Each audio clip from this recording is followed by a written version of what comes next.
Hi, everyone. Thank you so much for joining our live interview today. It is our first one of 2020. I have a couple amazing guests lined up, coming up this year in the next few weeks. So stay tuned to find out who will be joining us. But today I am joined by a very special lady. Oh, 2021. Sorry, I said 2020. It's 2021. Let's get it done with 2020. That's enough with 2020. I'm stuck. No, but tonight I'm joined by an amazing lady. She's also a very good friend of mine. Her name is Nuri or Noura Khedr. Noura, and I have worked on our documentary together about Nefertari. We also did a live chat about Egyptian queens, but not an interview. So tonight I'd like to find out more about Nuri. For those of you who don't know, Nuri is an Egyptologist. She's also a private guide in Egypt, having taken around some amazing guests like Katy Perry. She has also starred in the award-winning documentary Obelisk Girl. And in my opinion, Nuri, you are the face of modern Egypt. Oh, thank you. That's a lot. Thank you very much, Curtis. You're a very dear friend of mine.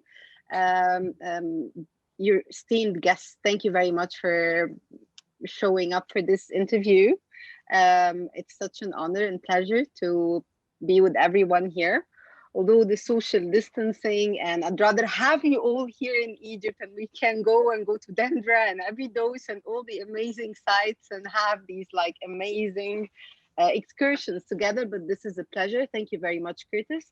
Telling me that I'm the face of Egypt, that's huge, that's big, like that's a very, very big thing. All what I know is that I'm so and deeply in love with what I do, which is Egyptology and being a tour guide, and I do it with complete passion and love. Well, there's no one else that I want to explore Egypt with right now, apart from you. Like, I just look at places and go, I want to go there with Nuri. I would love to do that. Well, Nuri, you know, a lot of us don't know about your story. So let's start at the beginning, Nuri. You were born in Egypt. You grew up in Egypt.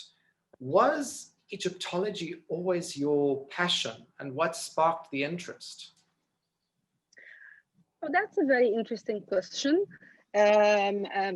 Egyptology was not on my plan. I didn't even know what is the meaning of Egyptology when I was a little one back in the day. I'm talking like when I was 3-4 years old, more or less.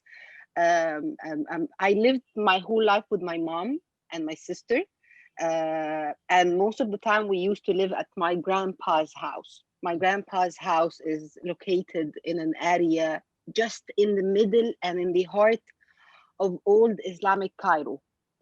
From my balcony, by from the terrace citadel. of my balcony, yes, very, very close to the citadel of Saladin. Okay. Very close to this area. And as a little one, very like hyperactive all the time, I used to go out to the terrace and like play around in the area. And I used to see like people holding their flags all the time, like a person, a man, a lady, whatever, holding a flag. And there is like a group of people just walking right behind them. It kind of like, okay, mommy, what is going on? What is that? I remember that when I was like 4 or 5 years old. And then she started explaining that these are tour guides.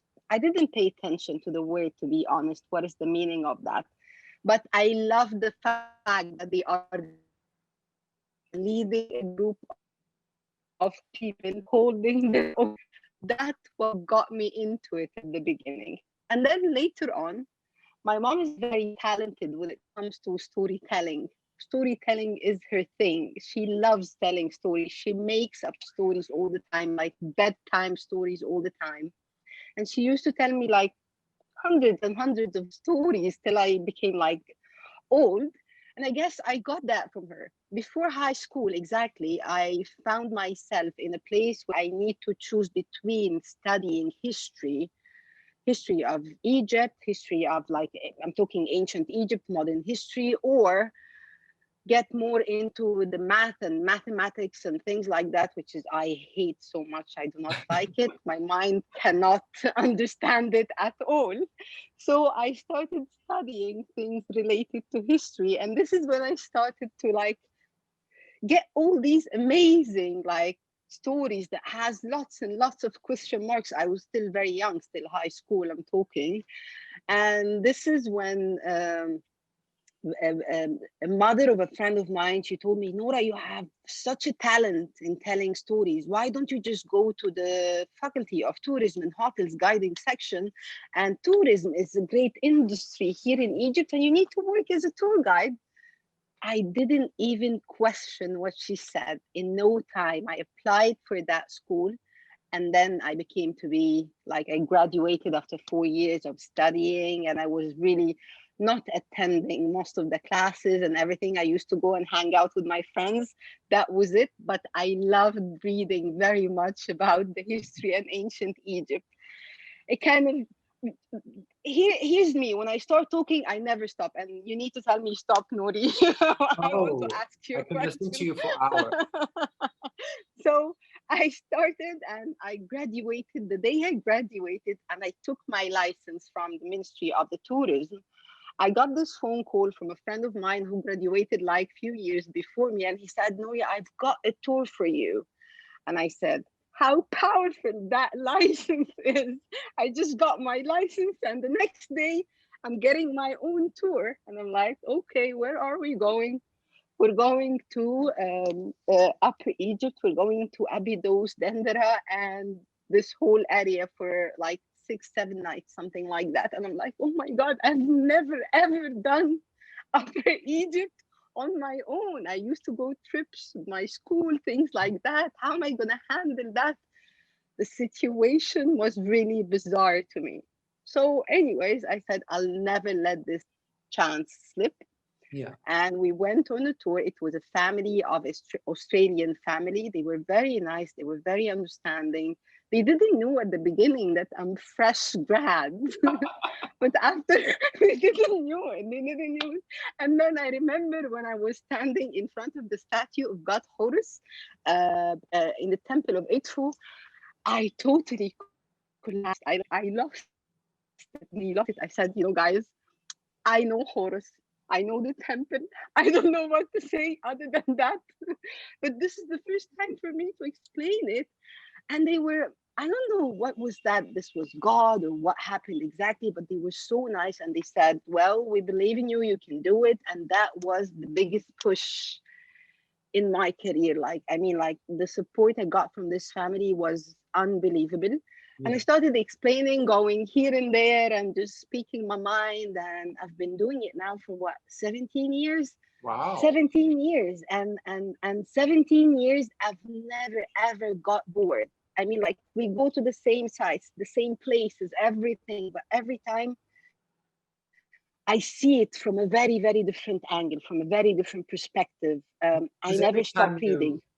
every time you meet a new person who's coming on a tour, it's like seeing it through fresh eyes, because most of the people who visit Egypt have never been there before, and also they don't know anything about it. So it's like fresh. Yes, yes, very much. Yes, yes.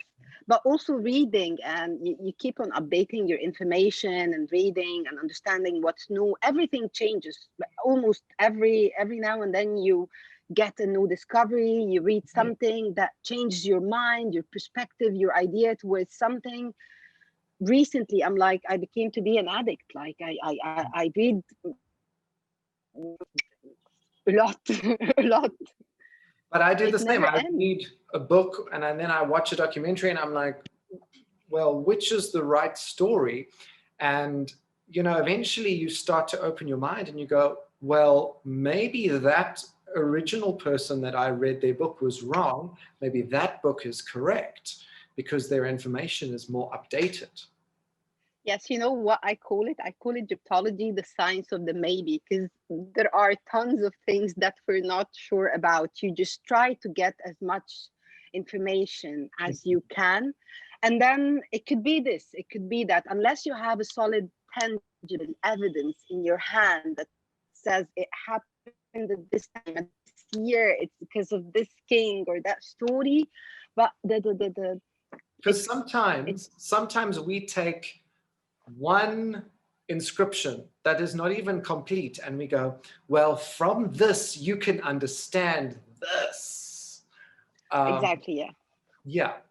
So no, like I had when I was at Abu Simbel, the one time, there was a Japanese group, and this woman was explaining the temple of Nefertari to these people, and I was just standing there to try and listen.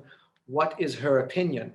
And she was explaining about each of the statues outside Nefertari's temple, and she said, "Oh, here we have Ramses and Nefertiti, and here we have Tutankhamun and Cleopatra," and she was like thinking the entire wall was like all the famous pharaohs. I was like, really, lady? Oh my God.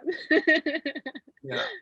But what was the first ever site that you visited when you were a child? The first ancient site you ever visited? Oh, but Egypt has a lady born in Rome to the Egyptian, the pyramids, the Giza pyramids, not Saqqara, Giza pyramids for sure. That was the first site I've ever been to. Egyptian Museum, yes. Although I have to admit that I did not see it fascinating at all. It was for me like a place where I can just put myself on a camel and run, and that was it. And that was it. Like, okay, there's stone, lots of stone. Okay, so what? Okay, that was it for me at the beginning. When you live in a place, you take things for granted, and that's, I have to admit, that's my bad. That's maybe my family's bad. But my mom tried to show me all the time. It was Nuri, I think you we're losing you a little with think the grand signal. about it. You're It's back. the first site. Can you guys hear me? Now we can, yes.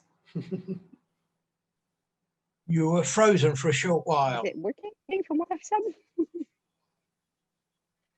It was. Okay. So I was saying that the first site I've ever been to was the Giza pyramids, the Giza plateau. But I took it for granted when I was young, and I didn't think it was that worth it. It's just some stone over each other, and that's it. But then when I grew up, I knew how fascinating that building is. Yeah, yeah. Well, I have to say my first visit to the Giza pyramids was not amazing. It's kind of like put a thing in my head where I don't enjoy visiting the Giza pyramids anymore because I got like mobbed by people and like, Yeah, yeah, yeah. yeah. I can So totally understand and relate. Yes. yeah, from then I was like, every guide that was with me, whenever someone came up to me, they would be like, you get 1 minute to talk to him and then leave. So Oh my God. we have a new rule now. Yeah, um, I have to say things are getting better when it comes to that matter. Yeah, yeah. but it wasn't Fingers Egyptians crossed. that were surrounding me. It was tourists. Oh, really? Yeah. Okay. So Okay. yeah. But Nuri, your sister, who is unfortunately no longer with us, um, did she support your Egyptological career? Noha was actually like 10 months older than me. We grew up together, going to the same class, going to the same, like we were like twins, exactly. Uh, she had a mind only bright. She's a doctor, a pharmacist, and I became to be the Egyptologist. I graduated before her because my school was 4 years, her school was like 6 years, Yeah. like that. But ancestors used to study and teach me things like grammar, Arabic, things like she used to make like little small notes for me so I can study all the time and understand. She studies like nonstop. She can study 24/7. I just have like, give me 2 hours a day studying and give me the brief of whatever that thing is. So she used to do that for me all the time, all the time. When I graduated and when I became to be an Egyptologist, she noticed how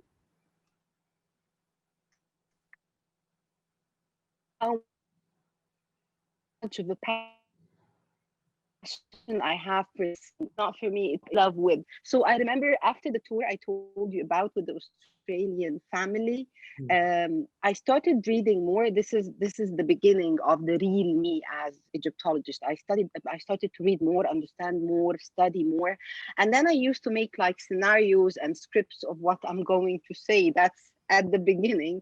And then she used to tell me, okay, I'll stand in front of you. I'm the guest now. You explain to me. So that used to happen all the time. She used to do that all the time with me, yes. And she was really happy, I guess. Well, I'm sure she would be very proud of you because I've seen videos Yeah, I of hope. you taking people around and you just have such a beautiful way of explaining. So maybe we can thank her for that. Yeah, always. Yes, thank you. Thank you. So you have also been on several tours with Dr. Zahi Hawass, as well as taking some amazing guests around your homeland. Alicia Keys, Katy Perry, a lot of others. Who impressed you the most? I have to admit it was, I'm not sure if I can say the name. It was... Marissa's going, say it. I can see her on the screen. It's a very famous brand owner, French brand owner. That guy, he was amazing. How humble he was, how care of, and so into Egyptology. He came to Egypt like many times, and every time he wants to discover something new and see something new. He's the owner of the brand Chanel, Mr. Alain. An amazing personality, we spent like 9 nights on the Nile from Aswan to Luxor. We did not skip one single place. We went to everything, everywhere. That must have been amazing. And he used to tell me stories that he told me stories that I didn't know. He had like an amount of books. He's so into Hathor and Nefertari and the era, and he loves it so much, and he will never stop talking about it. He was, I have to admit, like 99.9% of the people that I have seen, either groups or like celebrities, they were so amazing. They were so amazing. Yeah. But I mean, Chanel have actually done many collections that are very inspired by ancient Egypt. Yes. So I can see the connection there. Yes. He amazed me with the amount of the knowledge, and the he wants to know more. He's willing to just go miles and miles walking. It doesn't matter. He wants to see. He's so into it. Yeah. Great soul, great man, to be honest. Yes. That's amazing. Marissa's just asking, who was the tour with? She couldn't hear. The sound broke up. Okay. I'll say again the name of the guy from Chanel. Chanel, Mr. Alain. Chanel, the owner, the brand owner, Chanel. Yeah. Nuri, did you face any obstacles starting out in your career from maybe other Egyptologists? No, I would say like probably you know me as well, Curtis. I'm a very friendly person. I have a very much of a friendly personality, And for my whole life, I was never told that this is a bad thing, but you need to be cautious sometimes. Like, I mean, like when it comes to career and things like that, and when it comes to becoming more professional, you cannot be that friendly sometimes. So people took being friendly in a very, very wrong direction. I cannot change my personality. I love the way I am. I love being friendly. I love people. I'll never change that. But sometimes you just need to put certain boundaries, and that comes by experience and time. Is my only thing that I because maybe like deep inside, sometimes people will look at you like men, the very conservative ones, which is not the case anymore. Maybe they will look at you, oh, you're traveling all the time. Ah, you're just out of your house and home. You're not with your mom. You're just going with foreigners. You're going No with hijab. strangers. You're overnighting in a hotel here. No hijab, that's another issue, but just that's a total, yeah, I don't care. Yeah. I don't think your hair So would yeah, fit that's the under a only hijab. problem at That's the the moment. main problem. My hair doesn't fit under hijab. Yes, it cannot happen.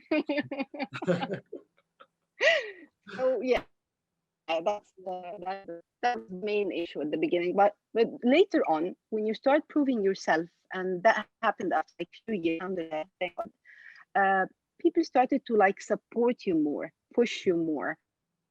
Yeah. I've had really support, and for that I'm very thankful. Yeah. Yeah. Because some people can take that friendliness as a sign of weakness, or they want to abuse your friendliness. So I think it's good to know that balance. Yes, exactly. Yes.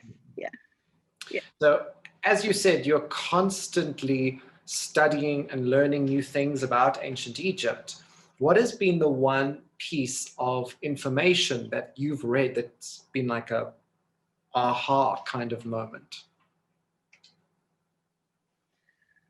Well, there is a lot of aha. There is a lot of that for sure.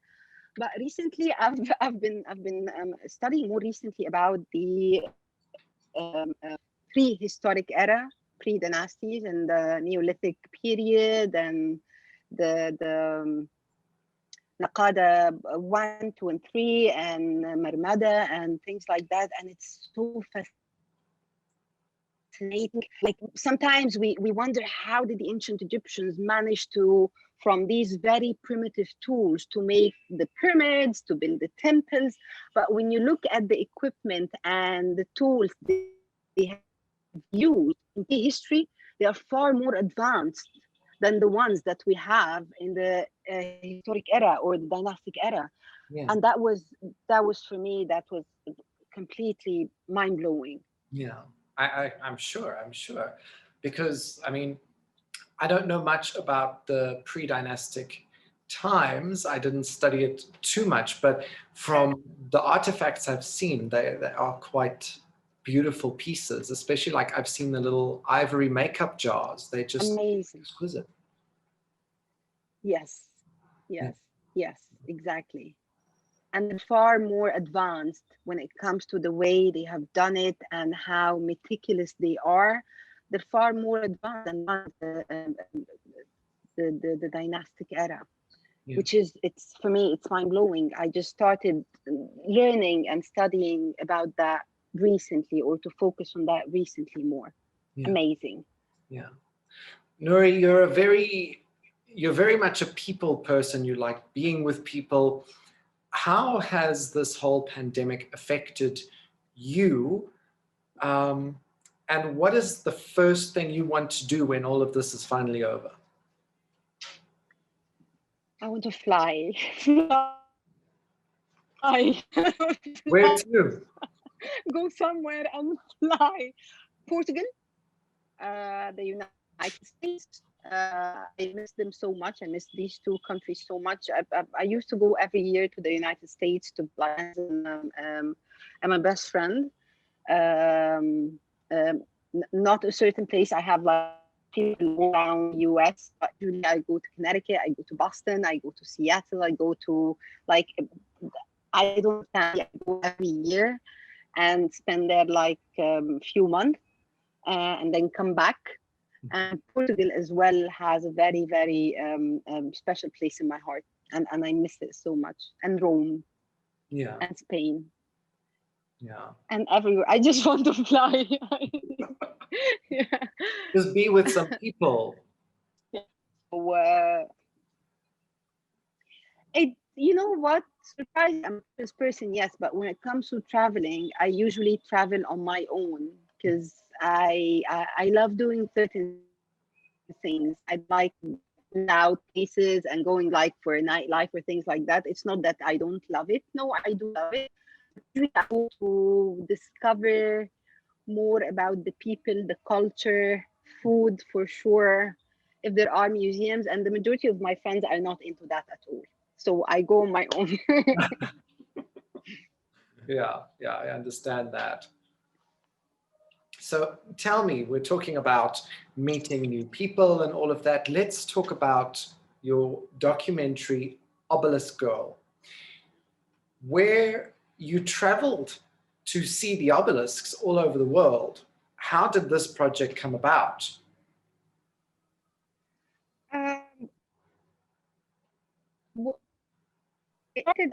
I know that there was a very big event in Egypt called the World Youth Forum that is held in Egypt, in Sharm el-Sheikh, attended by the president and like very important attendees from all over the world, a number of 7,000 plus youth from all over the world, and like esteemed characters and personalities. I knew about it, but I never paid any attention to that event. I'm like, it's not my thing at all. Good thing happening in Egypt. And then all of a sudden, I was on tour in Aswan, and I had this call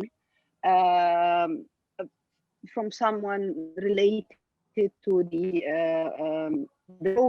part from the presidential office, and they said, "Hey, Nuri, they don't know the name Nuri. Hey, Noura, this is Noura Khedr. Yes, yes, yes. Okay, we would like to have you with us in a project for the World Youth Forum." And I'm like, it's a movie, and I'm like, okay, I'm not an actress. I guess this is not the right person for. And then they started explaining to me, and they said, no, we need an Egyptologist, and for us on you, and we want you to be with us. We started talking. I started like to understand the idea and the plan more. And at the beginning, there was supposed to be me as an Egyptologist explaining everything related to the history, and another very famous influencer uh, um, um, to do the kind of meeting people and talking to people and things like that. So we put everything until I finished my tour in Aswan, and then I came back to Cairo, and then we had like a meeting, all of us together, and we started talking, me and the whole cast and the crew and everybody and the production and everyone. And then I knew that the idea was talking about the obelisks, and we're going to see and visit obelisks from everywhere, the Egyptian ones for sure, everywhere, all over the world, or in the big capitals in the world. I felt like the if you're gonna go with the line of explaining pure and total history in a documentary, in an event like the World Youth Forum, people want something more from the heart. It's great to talk about obelisks, but not in that event. I mean, like, the topic is great, but you can not manipulate, but you can fit something else as well in that movie that touches people's heart, that talks to people straight to their hearts. So simply, I started explaining things related to the history, of the obelisks, the concept of the obelisk, why this, and that. And then we started like brainstorming more, and why we're going to Rome, why we're going to New York City, why we're going to Paris. There must be something. The theme of the event was people and humanity, and we're all equal and we're all the same. So we started taking that line and from explaining the obelisk and the history and everything, but not only that, we added that part that was, I guess, the main thing in the movie Yes. or in the documentary. So and that touched people's heart. Yeah. Well, It was very genuine, I guess. well, it's a beautiful documentary. I watched it a couple months ago, and then I watched it again the other night. I showed it to my mom. I wanted to show it to her. And it's really, I just love it so much because it's not so focused on history, but it's still connected. It's just beautiful. So if anyone hasn't seen it, they should watch it. It is on YouTube. However, President El-Sisi actually gave you an award for this film. That must have been incredible. Yeah. How did you feel? And I mean, I'm sure your mother must have been extremely proud. Oh my God, that's a big story. My mom, yes. So from day one, I knew that the president is going to be seated in the place watching the movie. The movie was the opening of the ceremony, and only few people knew about it. I was not supposed to talk about it at all for the whole time of the execution, shooting the movie and everything. I was not supposed to tell anyone about it. And then I remember like a lot of people from the team, of the crew, the shooting and things like that. This is a movie that the president is going to watch. I honestly, I blocked this thought completely. Yes, you don't get stressed about it. My head. I said, if I started thinking that the president is going to watch that movie and see it, I'm not going to work. This is for me, this is work. And work, I do it with complete passion and love, and I don't want to be stressed. I'm never stressed when I go on tour and things like that. And that's why also I rejected the idea of having a scenario or a dresser or anything. I just want to be me. I just want to be me with all what it takes. It doesn't matter. People need to see me as who I am. This is what I do. So by blocking this idea and thought, I guess that's why the movie or the documentary became to be like a success, because it was truly from the heart. Yeah. The night that I received the award, my leg was shaking. I did not know what to do. I tried to pull myself together. And I was so scared that I might fall on the stage. That was the only thought on my head. And I was praying not to fall down. The moment itself, when I started shaking hands with the president, how it's very, very, like I'm totally out of this world. I cannot feel, I cannot see, I do not see anyone. I just see him. And he's very, very genuine. I've never ever imagined that or thought that at all. Like when we started shaking hands, his handshake is very firm, very strong. He's smiling. He speaks from the heart. No, truly, he speaks from the heart, and he said it like with all like spontaneity. The movie is great. You made me happy. And that was for me, that was a reward. That was for me, that was amazing. Yeah. It's a moment that I cannot explain it till now. My mom was next to me and I was holding her hand at the beginning. We were crying. And then people back started noticing, oh, this girl with the big hair in front of us is one of me. And they started telling each other. It was like, it was unbelievable. It was unbelievable. You see, the hair makes you famous. Well, yeah. Oh my God.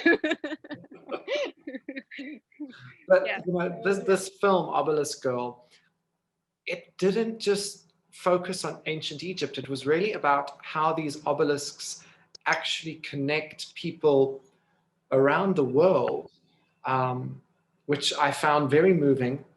So, Nuri, what is your wish for humanity? Well, I really do not want to sound cliche at all, but I stand for justice and equality and love.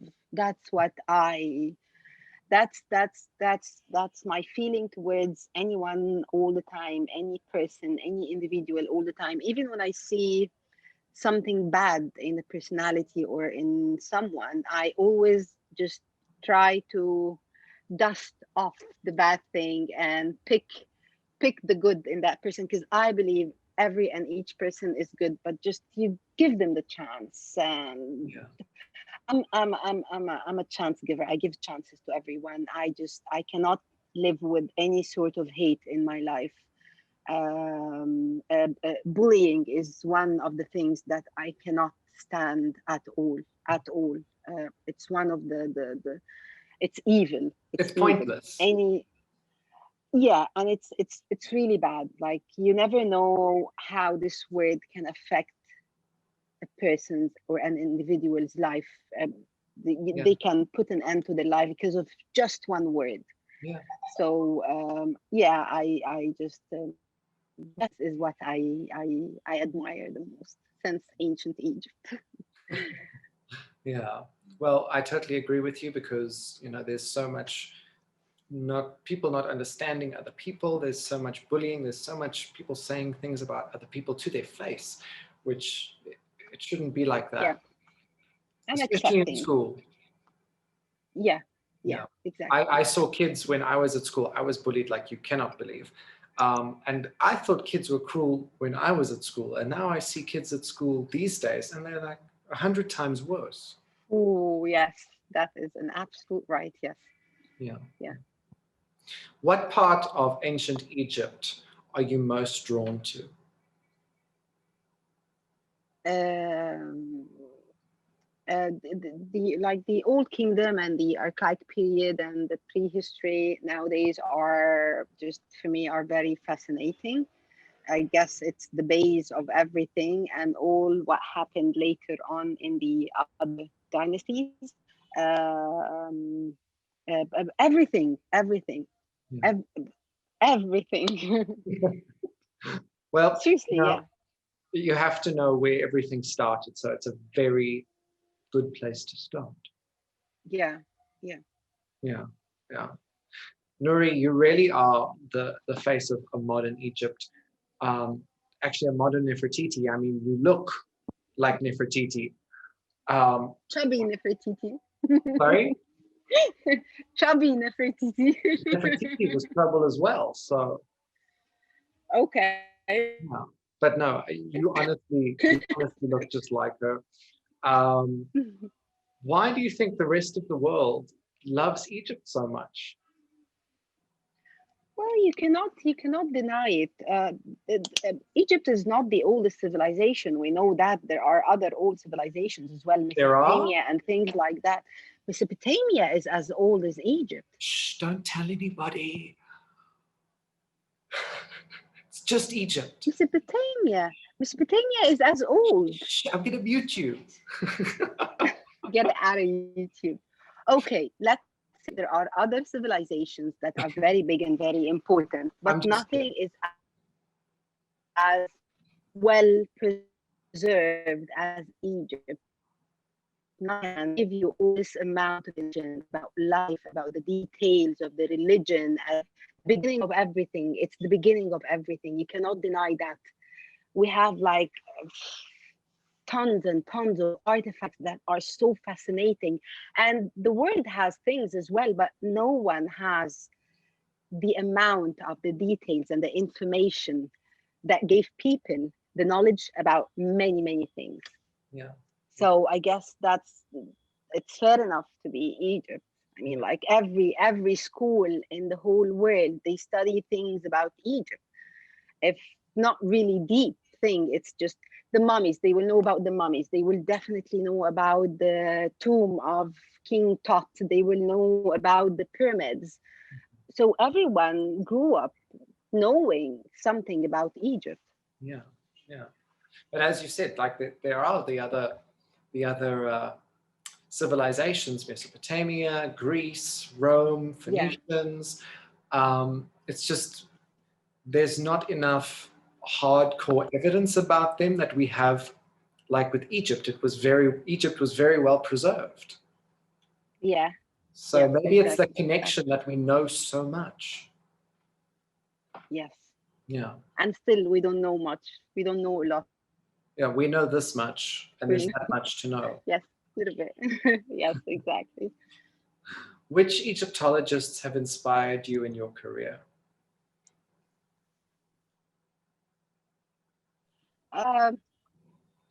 There are few. I'm not sure if you're talking about Egyptians or like from the whole world. Anyone? But um, a friend of mine, I grew up learning from him how to be a tour guide and Egyptologist. And he became to be like a godfather to me. His name is Sharif Semi. That's one. And there is another guy, his name is Mohammed Abdel Latif. The technique and the way they explain the passion and the spontaneity they show while they are with or while they are on tour is just unbelievable. Their charisma, their knowledge, everything. And I remember I said I wanted to be like that. I was wanted on to be tour like with that. Mohammed, actually. Mohammed Abdel Latif, yes. Yeah, like 2 years ago. Yeah. Yeah. Yeah, Mohammed Abdel Latif is an amazing guy. Yes, yeah. When you look at Dr. Zahi Hawass, of course, the whole world knows Dr. Zahi Hawass and his knowledge and his charisma, his fame. Just he brings tons and tons of tourists to the country.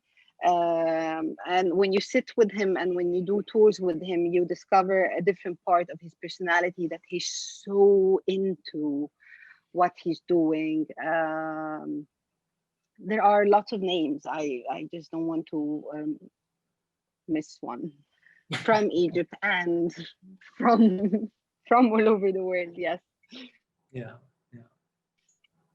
Well, Nuri, you were also in our documentary about Nefertari that we actually made during lockdown. We spent many, many hours discussing the film and doing video chats about it. Yeah. Which I think that might have been how we became good friends. So do you make friends easily? Do I make friends easily? I'll go by the street. I'm a very friendly person, yet I do not make friends easily. Like I'm very friendly with everyone. I'm really nice and it's genuine. It's not like I'm faking it. That's just my personality. But when it comes to friendships, like me and you were friends. Because we talk about everything, we chat about everything. It doesn't have to be history all the time. Like I pick up the phone sometimes and I call you and I'm not feeling well and it happens the same. So we are friends. I learned also, I have to admit, like by experience and in time, that you can have like lots and lots and lots of people around you and you can be nice and friendly with everyone, but the people whom you call friends are, the more you grow up, the fewer they become. And it's all about the quality of the relationship, not the quantity and the number of the people around you. But I love people anyways. I don't go to anyone and say like, oh, I'm not feeling well today. No, that doesn't happen very often now. Yeah. So I love people, but the friendship part, it's not really easy for me to do it. Like, yani, I know a lot of people. I love people so much, but making friendships, solid friendships, that's I have to say. Yeah, like I totally agree with that. I'm not trying to make yeah. Like you said, it's Go about ahead. You said it's about the quality of the friends. I totally agree with that. I don't have a million friends. I've got a small group of friends that I keep in contact with, that we talk to often, that I know that I can discuss anything with them. So I think that's how you know who the real friends are, I think. Yeah, and I guess also another thing that where to put people. There are circles in your life. There is the inner circle, the closest one to your heart, the family, that's something else. But the more the circles grow bigger, the yes, people, but make sure you put them in the right circle, in the right place, Yeah. so you don't get disappointed. It's true. It's true. Yeah. So with the Nefertari film that we did, while we were studying Nefertari, do you think that she lived up to her name and that she was also a beautiful person towards others, in your opinion? In my opinion, I guess the beauty does not mean a beautiful face or a beautiful figure or things like that. I believe she was beautiful. Also, her beauty came from what's inside her. I mean, like, imagine someone like Ramesses the Great is so in love, and he did so many things for this lady, for this woman. Definitely, she was very charismatic. Definitely, she was very strong personality.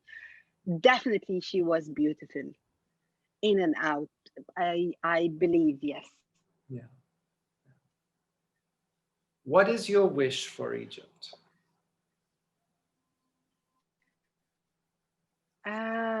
That's a big question. Uh, I There are so many things, Curtis. Oh my God. I wish for, I know, like, Egypt is a very, very big country, a very big and very important country as well. Just I see kids nowadays, and I used to teach, by the way, in school for 3 years when there was like the nosedive in the tourism back in 2011. Uh, I see kids having a great opportunity of a great education. Um, Not everybody can have that in Egypt. I wish everybody could have the chance to have education focused on making sure that he will graduate to be a doctor or an engineer. We need crafts, we need artists, we need singers, we need people with talents. We need to make sure that everybody gets what they want, what they can do, not what the society wants them to be. Um, I've noticed something, maybe it kind of keeping our society or our community recently. The majority of the kids who go to like international big schools and things like that, they know very well how to speak English, how to speak French, and they don't know how to speak Arabic. Wow. Yeah, or sometimes they're shy when they speak Arabic. They're not used to it. That's totally confusing to me. Like, with all due respect to the language, the English, the French, whatever they are, it's very important to have a second language, even a third one. That's great. That's amazing. You're building for yourself a great future, but not to be able to speak your mother tongue, your language. That's, for me, that's a shame. It's not something to be proud or to brag about at all. You I should speak the wish. language of the country you were born in. I totally agree. Yeah, I wish, like, there's using, I guess the social media is so responsible, whatever the platform is, Instagram, Facebook, Twitter. You just, you see social media and you want to be like that person. You want to speak English, you want to speak French, you want to look glamorous, wearing the brand. People are so stuck in this part. They are missing their lives, they're missing their identity. I'm not saying learning and studying language is a bad thing, but I'm saying, just please, for the love of everything, the parents, make sure that you tell your kids their language is a very, very important thing. um, I have tons and tons of wishes to the country. I can start now and never finish saying things. I really have things in the right direction and the right path. But the thing is, I don't want to blame the parents as well. Forget something like that. Forgetting your identity to have great, I want to live in another country. That's your right, but you have to know the worth of this land, how important, how amazing it is. I'm not saying that let's live in the past and forget about our future, but if you do not understand your past, you never, ever, ever move on, ever. And the majority of the people, a lot of people, I don't want to say the majority, a lot of people, they don't know about that. That's why I'm trying to encourage Egyptians and locals to go on tours and show them around and show them the beauty of the country, show them the beauty of the culture, not the old civilization. No, what we are living today, everything in Egypt, the good and the bad and the ugly, is part of the beauty of this country. Yeah, that's very true. That's very true. Yeah. So well, I speak 5 languages, and I wish that I was able to speak Arabic a little better, but my Arabic is. You're doing great. You're doing great. You're doing great. Mohammed taught me that. He's like, Maya man fadlak. So Maya man fadlak, yeah. That's and a few other phrases, but that's about it. So yeah. Oh, yeah, that's how I feel. Maybe I said too much. That's how I feel. Yeah. But like you said, it is important to not just the language, but also the culture for people to know where they come from. Yes, exactly. Yeah. Yeah. Yeah. Nuri, this has been really, really so much fun chatting to you. I know we could chat for hours and hours and hours more. Thank you. It's a pleasure. I had fun. I had so much fun chatting to you. It's always great talking to you. But before we open up for a few questions from the audience, I have a set of quick fire questions for you. Are you ready? Yeah, I'll try. Yes. You'll try. Okay. Let's do it. All right. Favorite place in Egypt? Siwa. Favorite artifact? A head that I just discovered in the Egyptian Museum that is almost 7,000 years old, and it blew my mind. Wow, please send head of made out of stone. Yeah, 7,000 years old. It is unbelievable. It became to be my favorite piece ever. I'll send you a picture of it. Please, please. Yes. Favorite pharaoh? Tutmosis III and Akhenaten. Okay, 2 very different pharaohs. Yes. Yes. Favorite queen?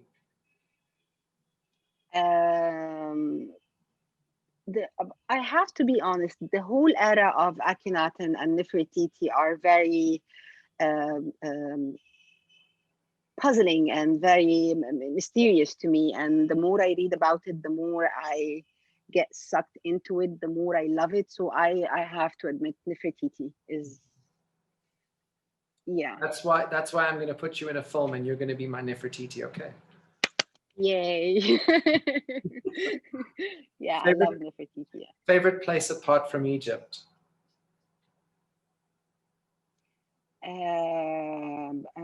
Favorite place, Portugal and Rome.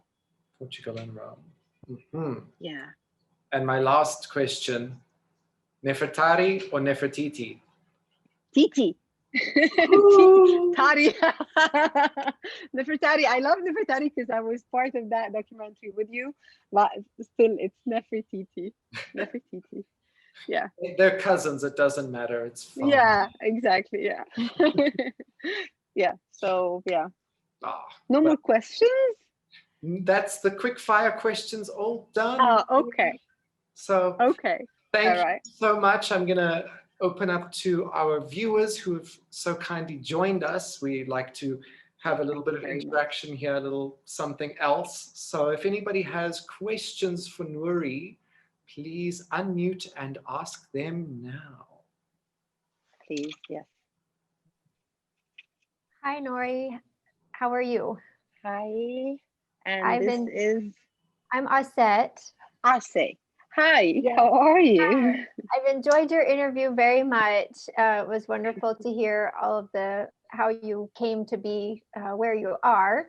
So my question is kind of based on that. When you were studying Egyptology, did you have to do an internship at a dig anywhere or anything like that? And what did you find? No, my school actually was not specialized in archaeology and digging for the artifacts. I was mainly studying how to be an Egyptologist and a tour guide and what is related to this industry, which is studying the history for sure, not only ancient Egypt, all the history of Egypt, Islamic, the era of the Christianity, prehistory, modern Egypt, how to be, how to deal and connect with people, things related to the industry itself, tourism, but nothing to do at all with the, I wish I would love to. I would love to. If you could go on a dig, where would you like to go? Ilmenia. I would like to go on a dig in Ilmenia if there is anything to be discovered in this area related to the era of Akhenaten. If there are more digs, and I'm sure there are more digs in the area where what is it called? I forgot. Near El Delta, El Sharqiyya, where the new city of Ramesses II is. I'm sure there is a lot to be discovered there in this area. So these are the two main places that I would love to go on a dig for sure. Yeah. Well, I will cross all my fingers and toes for you. Please, yes. Thank you. Yes. Thank you so much. Thank you. Thank you. Thank you. Well, if you do get to go to any digs, Nuri, you won't need a helmet. No, I don't need that. I'm all protected and covered. I'm all good. Yes, your hair is amazing. I love it. Thank you so much. Thank you. Yes, Marisa? Sorry, do you live in Connecticut or Egypt? No, I lived in Connecticut for a while. Now I'm back in Egypt. I lived in Connecticut for like 2 years plus. Now I'm back in Egypt. Yeah. I tried to find you on Facebook and I found somebody with your name. Yeah, Weston. I did not change that. Yes, yeah, I did not change that yet. I used to live in Weston, Connecticut for a while. A beautiful place. Yes, I love it. Yeah. What you said about and Curtis also about, I wrote it down, how you're never bored, and you see everything with fresh eyes and you go to the same places over and over again as a fellow tour guide, basically, at the Metropolitan Museum of Art, and saying the same things. I've taught over 300 ancient Egypt programs since April 1st. It's like, but it's the people that you interact with, which is what brings things different. And so it's all, you never know where the conversation is going to go. And that really resonated with what you said. Yes. And Curtis said yes, too. Exactly. It's definitely the group that you're going with and explaining things with. I have to admit that not every time when I go to the same place, I do not explain the same way at all. Like I'm always, there is something always happening, something that is coming. Definitely I do explain things related to the site and such, but then maybe I'll get a question from here, from there, and that changes the topic, that makes you see things differently. And I always make sure that I read more and more about the site. I'm like updated all the time on the newest theories and ideas. And then you hear someone from a group or a guest giving you like a total different perspective about that. And then you're like, yes. So interacting with people is very, very important for sure. Yes. And again, reading. And it makes it different. The vibes of the group are very different. the vibes of the group, maybe they are so into deep Egyptology and like explaining the measurements and the techniques and things like that, which is definitely totally legit and very fascinating. But some of them, they care more about the mythology, the way of the thinking, the life of the ancient Egyptian. This is a very different tour from that. Totally different tours. Right. And that's the fun part about That's it. the fun part. That's what I always say. And Yes. how do you deal with, if you don't mind me asking, and Sure. you can shut, I talk too much too. If you get a group, how do you handle, you know, people who really believe in extraterrestrials and there's proof, and I mean, they actually believe it. I know how I How do you handle believe? it. I'm curious how you handle it. Like Handle what? I'm sorry. aliens and extraterrestrials, you know, just because we can't explain it doesn't mean aliens built it. Ugh. But how do you do it? Honestly, I've seen that many times before, for sure. Of course, we all have. Yeah. Like I don't want to say I take it lightly, but if I started talking like really firm, people will get angry. I'll just try. Well, it's a maybe, it's a theory. It could be. And then if there is actually the aliens, seriously, what are you talking about? I mean, like it's You can't say aliens. that for paying clients though. No, I can never say that. No, I It's can never inside, say you're that. slowly dying. In my head, like, what are you talking about? Aliens? I'll try to get them the proofs as much as I can. Like when they tell me that the aliens are the ones who built the Great Pyramid and the pyramids of Giza. No, here we have a tangible evidence of the tombs of the workers that was discovered in 1999 by Zahi Hawass, and it talks about this and this and this and this and that. So if I have a tangible evidence, something that I'm sure of, I'll definitely say it.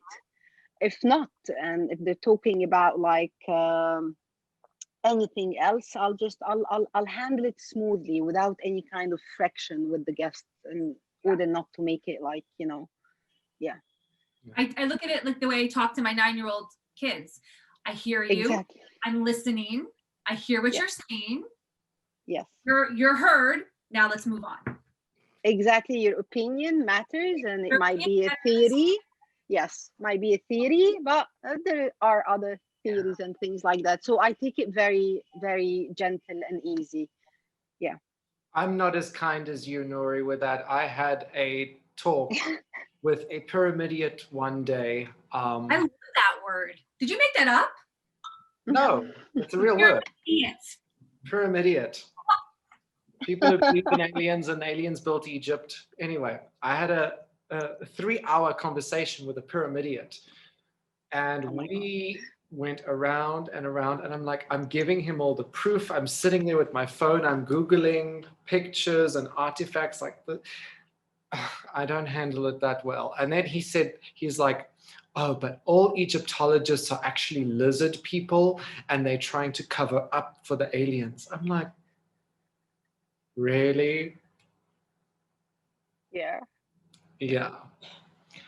You know, so Nuri, you handle it very well. I wouldn't handle it that well. Well, you just, if you're working as an Egyptologist, or if you're working with people in general, you learn in time that you have to accept different opinions and take it very easy and in a gentle way. You don't want to, like, 'cause if you responded in an aggressive way, you will lose control of the whole thing, of the whole tour.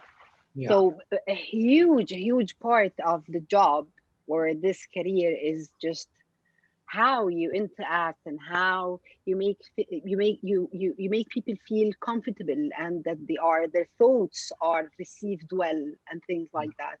Also to be standing on a very, very firm ground, if your knowledge is right, if your information is right, if prove yourself as well. Yeah, I think, yeah, for when you're dealing with people, it is important to remain calm. But like if you had, like, your best friend was sitting there with you and saying, oh, the aliens, blah, blah, blah, I'm sure you would tell your best friend, like, no. I had an argument that reminded me of an argument with a friend. You know that when it comes to the religious books, like whether the Quran, the Christianity, or the Quran, the Bible, or the Torah, the Old Testament, there are lots and lots of stories that talk about Egypt and Egypt at a certain era and at a certain time. I had this kind of argument with a friend of mine, and he was talking to me about the story of Moses and the Pharaoh of the Exodus and things like that. And it has to be based on the Quran because the story in the Quran. And I'm like, this is a science, man. It's called Egyptology, and Egyptology is a science. I cannot base a science on a religious book. With all due respect to all religions, do not talk to me religion when we're talking about a science. That does not make any sense. I'm not offending the religion. I so believe in all the religions and everything, but do not put this and that and just get your stories and get your facts from a book that is talking about a certain religion or a story, and you want to believe it and put it in history because it's put in the Quran or the Torah or the Bible or things like that, with all due respect to all of them as well. So that was an argument for me, like, no, you cannot base history on a story that is mentioned in a book. However that book is holy, or how much that book is holy, that you cannot, it's a science, it's a totally different thing. Well said, well said. Thank you very much. Thank you. I like the way you said that. I'm going to use that. I get over Passover. I'm Jewish, and so I get these questions all the time. Marissa, talk to us about Egypt and the slaves who, our ancestors who built the pyramids. Okay, let's talk. Let's talk. Yes, exactly. Exactly. Yes, yes. I'm here for you. We get that all the time. Yes, for sure. Thank you. I was on a talk last year with Salima Ikram, and someone asked a question. And it was something to do with, who does she think the Pharaoh from the Exodus is? And she just said, I do not speak about the Bible when I do talks. Perfect. She said, Egyptology is here, the Bible is here, let's not mix it. If you want to talk about the facts in the Bible, please go to a biblical scholar. Yes, exactly. I'll refer them to Sigmund Freud's theories on Moses and the Ramesses and Akhenaten all wrapped up. And that'll baffle them. Sigmund Freud's theories are really well. Yes. So recently, whenever people ask me things like that, and I have to admit also, part of being an Egyptologist or working as an Egyptologist here in Egypt, it's a very, very common question when people try to smother and emerge the Quran and the Bible within the Torah.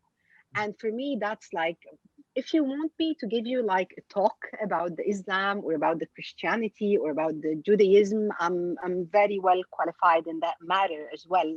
I've studied that. I understood it. I read as much as I could.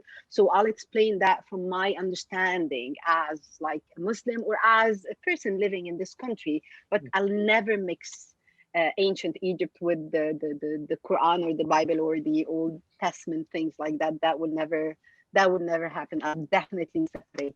And it does happen a lot that we do talks about the religion, about the Islam, about the culture, things like that. Yeah, it is still also very fascinating. So, but Marissa and Nuri, if you guys want to check out a documentary about the Exodus, there's one that James Cameron directed a documentary. It's like 2 hours or something. It's really long, but it is so amazing. And I liked the fact that he investigated it both from an Egyptological side with facts and the biblical side and from a science side, and linking the Pharaoh of the Exodus actually to Ahmose. Watch the documentary, guys. It's very interesting. will do. You could always try the Immanuel Velikovsky, some of his theories. I mean, it's such a wide subject, wound up with this. But as you say, what you said, I so thoroughly agree with. Thank you for putting it so. Yeah. Thank you. Yeah. Do we have any more questions from the audience? We've still got Jill, who usually asks her question. Yes, I've got one, but a light-hearted one, really. Nuri, if you're going to play Nefertiti in Curtis's new film, who would you like to play Akhenaten? Oh, that's a very nice question. I don't know. It's up to Curtis. But I guess it's gonna be Curtis. Oh, no. I would be Akhenaten. If I was to play a pharaoh, it would be Ramses. I've got the nose. Ramesses, right? Yeah. Because he had I'm just 100 teasing children you. and 120 children. So. And he had Nefertari, so there Exactly. And Nefertari, yes. Who would play Akhenaten, Jill? It has to be someone with a long face. It could be Muhammad Abdul Latif. Oh, maybe. Yeah, but he doesn't have a long face. He's a shorty. I'll dress me up. I'll do it. Put on some prosthetics. I mean, I'm ready. Let's do it. I'm ready. Here we go. I'm We've ready. got our Akhenaten, yes. When do we start shooting, Curtis? I'm ready. Okay, next week. Okay. Yalla, let's do it. Yalla imshi. Yalla, let's do it. Yalla, that's great. Who would play Akhenaten? That's actually really bothering me now. Jill, any suggestions? No. No, I haven't really. I just wondered if Nuri might have an idea who she would like to play opposite. Who do you have a crush on, Nuri? That's just what I was going to say. Any secret crushes? I do. I do have, yes. I definitely, yes, I do have a crush recently. It's not working out, but it will pass.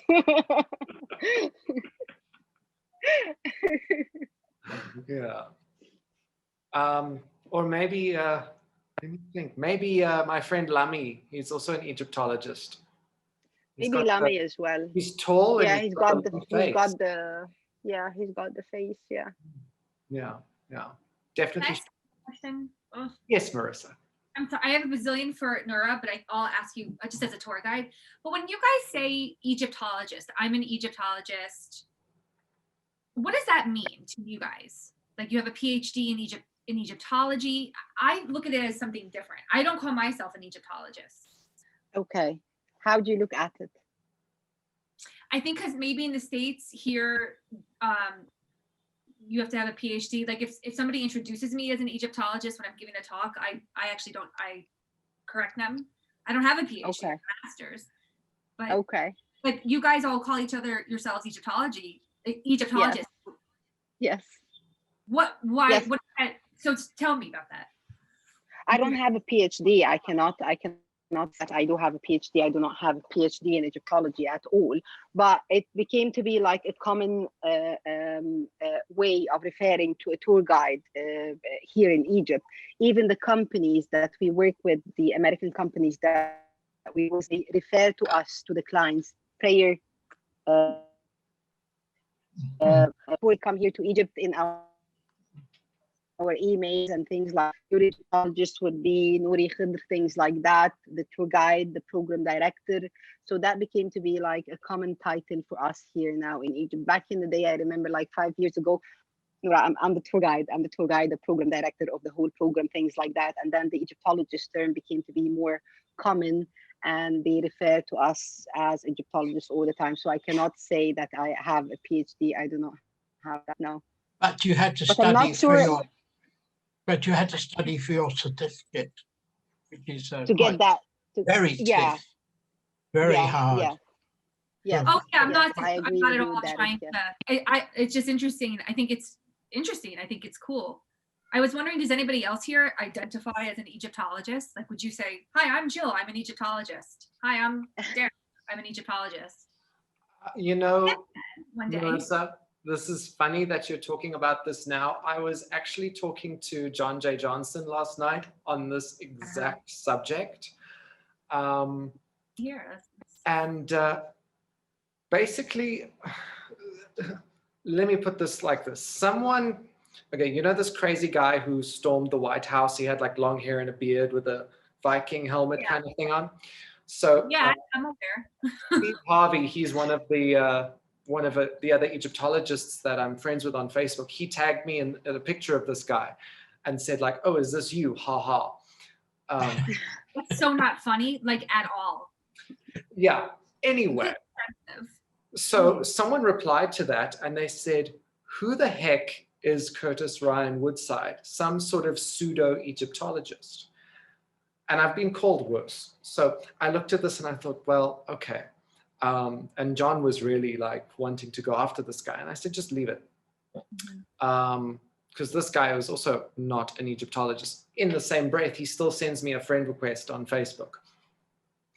Anyway, Howard Carter never even finished school. Right. And we still refer to him as an Egyptologist. I see it as, yes, you do need some sort of study qualification about it, but Egyptology is so extremely vast. You cannot study everything at a university. A lot of it comes from self-study, reading by yourself and learning things by yourself. So yes, I have attended a few courses with the Manchester University, with Joyce Tildersley. I've got a diploma in Egyptology, so I will call myself an Egyptologist, that's what I am. But I don't have a PhD, I'm not a professor of Egyptology. But I do study things for myself because there's certain areas that interest you more than others. So I think with Egyptology, a lot of it is self-study. Take Bob Bianchi, for example. He calls himself an independent Egyptologist because he self-studies. Right, So a lot of it is learning from yourself, basically. Yeah, I think it's unique in this field. I can't really think of other, I don't know, classical Roman archaeology. I have a degree in it, but I certainly don't call myself an archaeologist. Yeah. Like John was saying to me last night, he was like, you are an Egyptologist. So it's not all about a piece of paper.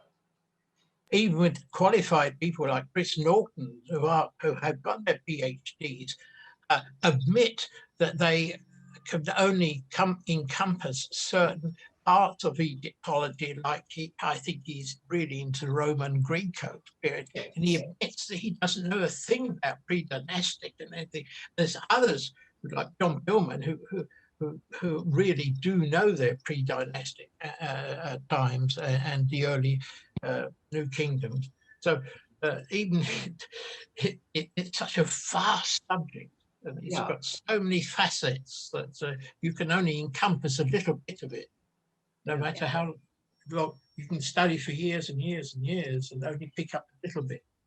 Exactly, Derek. Derek, there's 7,000 years of history. How are we going to learn everything? It's so fascinating, though.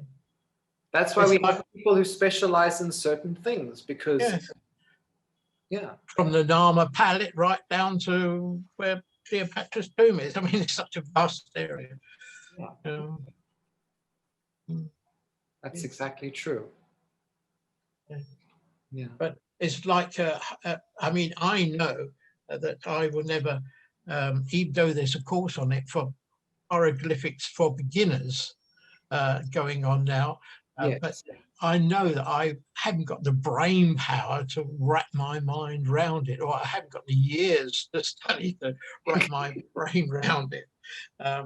Even though I'm interested, and you pick up bits of the symbols and so on, but the actual learning of the interpretation. That's why Jill and I, when we go to the British Museum time, there's one chap called George Hart. He's retired now. He was a lecturer but he'll go along and go, oh yes, he'd just read off somebody points to a bit of It's incredible, you know. It's a gift which I would never possess. Yeah, I'm sure Nuri would agree with me. Like, there's so many characters with hieroglyphics that it's just almost impossible to learn everything. As long as you can decipher a couple things and read a Greeting. cartouche, I think you're on a good starting point. Oh, primitive. Jill's much better than I am, but you can make out some of the cartouches. But you know, read the greeting and the opening offering phrases, and Yeah. you know, one of those two things. Yeah. Yeah. Like Hetepnesut and all of that, we can read that. So. And the fact it keeps repeating itself with the pharaoh in a different guise, or the manifestations of a different god, making the same. Yes. Yeah, yeah. So no, like I watch Colleen Darnell, and she goes on and she's like reading the walls, and I just go, I know. you do it.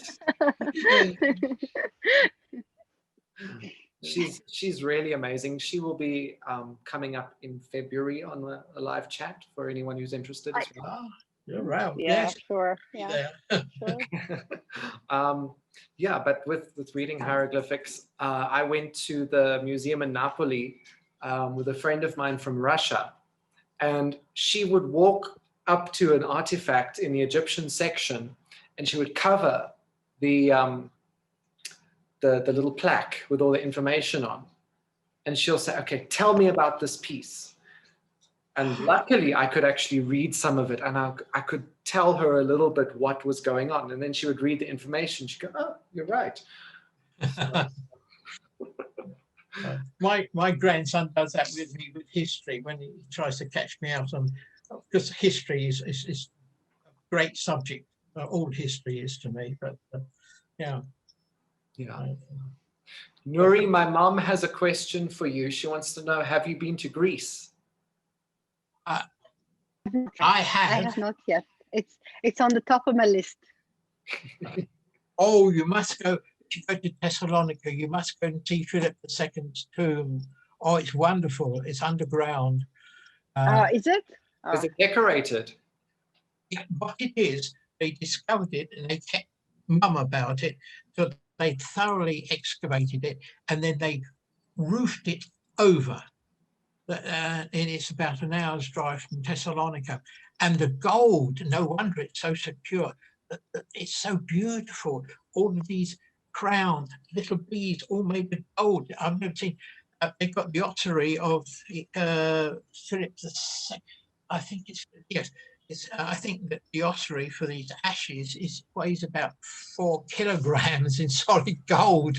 Wow. It's incredible. And you go down and you've got one of Alexander's sons, which is also in the same side. But it's not visited because, I don't know, well, it blew my mind away. It go down, complete dome, which is formed a hill, and you go down under and see all of these wonderful works. And Thessalonica Museum is wonderful as well. What an incredible collection of gold there. That's the next adventure, Nuri. Yeah, let's do it. Yalla, let's do it. Thessalonica. Let's get rid of that lockdown. Kelly, before you go, do you have a question? I see she's getting late there in Australia. Oh. She usually, Kelly? Yeah, sorry. Yeah. Oh, how are you feeling? My partner has just called me. He's like, I'm still here in bed. Are you coming? So, yeah. No, I don't have any questions, but it's been a lovely interview. Thank you so much for joining, Thank you. Kelly. Thank you. Thank you. I'll see you guys next time. Yes, Bye. next week Bye. I'm interviewing Stephanie Jarvis from the Chateau Diaries, and also Escape to the Chateau DIY. She's very much interested in Egyptology, although she's not an Egyptologist. We will be talking about Egyptology since she has been to Egypt and is very interested in it. But We'll also be talking about running a French chateau and French history, i.e. Marie Antoinette and things like that. And Stephanie is she's just so interesting. So please, if you want to attend that, please join us. What's the date, Curtis? It will be next week, Wednesday. I'll post about it. 13th. Yes, 13th. I think it is at 6 p.m. my time, same time as now, but we started this one, so same time for you. Yeah, I was like, don't make me do math. Tell us what it is. Whoa, okay, cool. Yeah, so if you haven't watched it, go to YouTube and check out the Chateau Diaries. Actually type in the Chateau Diaries Egypt, and you'll see about her studies in classics and Egyptology a little bit on there. So yeah. Do we have any other questions? I think we'll take one more question from the audience. Hey, I have one more quick question. I know you mentioned her film. Where do we watch that? The film, yes. Okay, I can send a link. Is there any way that I can send a link, Curtis, here? Nuri, what I'll do is I've got the link to it. I will share the link on my Facebook for everyone, and you guys can see it from there. Yeah. Maybe Jill, once I've shared it to Facebook, if you want to share it onto some of the groups. Will do. Okay, great. Thank you. Great. Because the title's in Arabic, so it doesn't come up when you search the Obelisk Girl. But Okay, yeah, that would be great. Thank you. thank you, and drive safely, I'll say. Yes, sorry. I'm safe. Great. All I want right. to thank everybody before we go. Thank you so much for this chance. Thank you, Marisa. Thank you. Is it Gail or Jill? Jill. Jill. Thank you, Jill. Thank you, Derek. Thank you, Kim. Austin.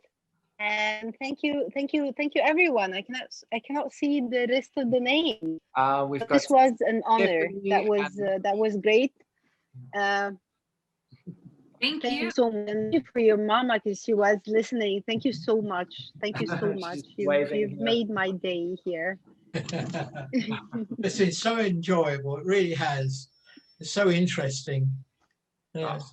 Thank you. Well, thank you all for attending, and Much. thank you for your questions, everybody. Yeah, And yeah. thank you, Nuri, so much for taking your time to talk to all of us. Really appreciate it. Pleasure. It's a pleasure. Always a pleasure. Oh, thank you. Yeah. And Thank you so much. we will chat Thank soon.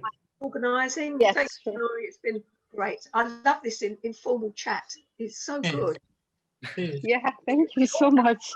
Say something. There is something else that I won't mention, but you really don't get a chance to get a word in edgeways. But here we can chat, and it's so nice. Yes. There's some that you shut up, you're muted, and you're not even shown.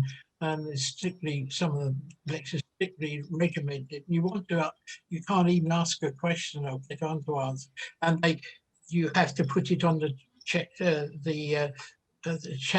and then they select. They don't even answer your question. Sometimes they select what they. Yeah. Nuri and I did a live chat on Instagram about Egyptian queens. You can watch the replay of that on YouTube. And the chat was going insane. Like, we couldn't actually keep up with it. Yeah. It sounds like Arthur. Yeah. Yes, But, Arthur's like. So everyone, please join next week for my interview with Stephanie Jarvis. And then I'm interviewing Marissa about her work at the Met. So please join in for that. Yeah, We'll be learning sure. more about Marissa. And then I spoke to Bettany Hughes today. We've just been trying to set up our date for the interview. She's finishing off a new documentary, so there's just been a little bit of a delay with that because of the lockdowns and all that. But it looks like we will be chatting around the last week of January. So stay tuned. She's a busy girl, isn't she? Bettany Hughes is a very busy lady. Yeah. Love Bethany. So Yes, it'll be yes. fun. Well, I have to rely on Jill to link me in because I'm dreadful on these things, and Jill's my guides me down the right path. Yeah. Yeah. Well, thank you, Jill. So, well, anyway, everybody, thank you so much. Enjoy the rest of your evening. Enjoy your weekend, and please be safe. Thank you. Thank you so Bye. much. Bye. Bye. Bye. Wish us luck Bye. here in the States. Bye. Wish us luck here in the States. Oh, yes. Oh yeah, best of luck for We've sure. been Yeah. we've been very polite. We have not asked about things in the States at all, even though you come there. We've been watching it with I'm- fascination and horror. Yes. Is it getting any better? The situation? I can't. I mean, it's on. I just can't. I'd rather hang out in Egypt with you guys. Yeah. Or at the Colosseum behind you. I'm teaching. Yeah, we've got that. Yeah, I have. I have the pyramids, and I have the Sphinx, and I have a Roman soldier, and I have the Colosseum. I'm teaching a class at 1 on ancient Rome, so I had it all ready because Oh, yeah, wow. I didn't know how long. I'm all ready to go. Ah, and the speeches of Cicero. Oh dear. Yes. Right. Oh, I don't do that. And, I just do. Well, Curtis.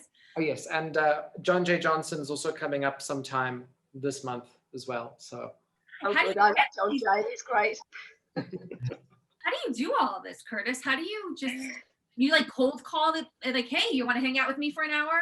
And I'm not going to pay you. I'm just going to like talk and chat. It's amazing. Funny. No, John's actually a very good friend of mine. He was also in the Nefertari documentary. Okay. So I have a lot of connections with that. And a lot of the people I actually know a lot of the people I'm interviewing. So I just ask them as my friends if they would like to talk about Amazing. themselves for a while. Oh, it's great. Yeah. I Okay. have an idea for you, Curtis. What about Ramadan Hussein? You know, Sophia Aziz also recommended Yeah. Ramadan Hussein. So I'm going to, I'm friends with him on Facebook. I'm going to ask Sophia if she'll do a little introduction for us, so that we can chat. Yes, he's another guy that likes to talk. And he's a good speaker. He's really Oh, good. he's good. Very good. He's Yeah. excellent. Yeah. Anyway, sorry. Thank you so much, everybody, for Thank joining. you guys. See you next week or whatever. Yes. Okay. Yeah. Marissa, back to your point about paying. I contacted somebody the other day for an interview. Not an Egyptologist, but a historian / actress, also having done documentaries in Egypt. I'm not going to say her name, but I asked if she would like to participate in an interview. And her agent replied to me and said she would love to do the interview for £13,000 plus VAT. Oh, yeah. Oh, is it a British It's one? like so much fun. Like people should be paying you, Curtis. That is right. My humble opinion. Well, no, I think it's more about just spending time learning about people. I think that's what it's all about. But Right, but the, it's your time and energy. You're the one who's pulling it together and doing the marketing, and you're organizing it, and that's time out of your day. And we're all busy and crazy, and the capital's falling down, and South Africa is blowing up this new COVID, and so thank you. I think one thing about Egyptologists, most of them are so, not all of them, but most of them are so friendly, and it doesn't matter whether you've got your doctorate or you're just an Irk like me who's just trying to nibble at the edges, of the history of Egypt. Everybody's so friendly, and everybody joins in, which makes it so great for everybody. Curtis and Noura, I'm wondering if somebody calls me an Egyptologist, like, should I be okay with that? Like, I don't feel comfortable with that, but maybe I should be. You're making me think. And I just say I study Egyptology. I study Egyptology. Yeah, okay. That's not, It means that you haven't got any qualifications, but you're very interested in it. Oh, I do. I have a degree in it. Oh, wow. Yeah. Oh, Call yourself an Egyptologist. Call yourself an Egyptologist. There's no other word for it. I think we all I'm agree an on that. Egyptology educator. That's usually what I Egyptology say. enthusiast, if you like. I used to call myself that, and then another friend of mine who's an Egyptologist, she just said to me, "Stop calling yourself that. You're an Egyptologist." So I stopped. I You're, guess I agree with Curtis. yeah, Noura? What's that? No, I just said I agree with Curtis. I think you are an Egyptologist. Well, I think because I They grew up are. in like such strong academia, it's like all my professors, you can only call them that unless they had that PhD behind them. And now I still can't get that out of my head. But it's interesting hearing other people's opinions. So just about everything, you know. So thank you. oh. I'll have to think about it. Hi, Hi, Harry. Yeah, but also, Marissa, you studied. What Offset? I said you've studied, so it's not like, Yeah. you know, you're just saying something. I mean, and I understand what you're saying, your point here in the States where everybody, you know, thinks you have to have a degree or a paper or something like that or a certification. But, you know, I've kind of, like you know, had to kind of like rethink things and what do I need to call myself. And like you, I'm not quite comfortable yet calling myself an Egyptologist, but you know, I could say I was a budding Egyptologist, or you know, I'm studying it. You know, I'm studying hieroglyphs, so I don't want to say I'm a hieroglyphs expert, but you know, I'm working on it. It might be an American thing. It might be more of an American. I think it is, yeah. Than a more international. Yeah, Kim, the other American, is nodding. Yeah. I don't know. Interesting. Very interesting. The differences. Yeah. That's just my 2 cents worth. Very cool. Yeah. Well, thanks. Well, we'll leave everybody with that thought of. Oh, look. Hello, Harry. Let's go. Oh, look at that. Lovely. Lovely. We'll leave everybody with that thought, pondering whether we're all Egyptologists or not. So until next week, everyone stay safe. And yes, thank you so much for joining. Thank you. Bye. Thank you. Thank you, Curtis. Thank you, everybody. Bye.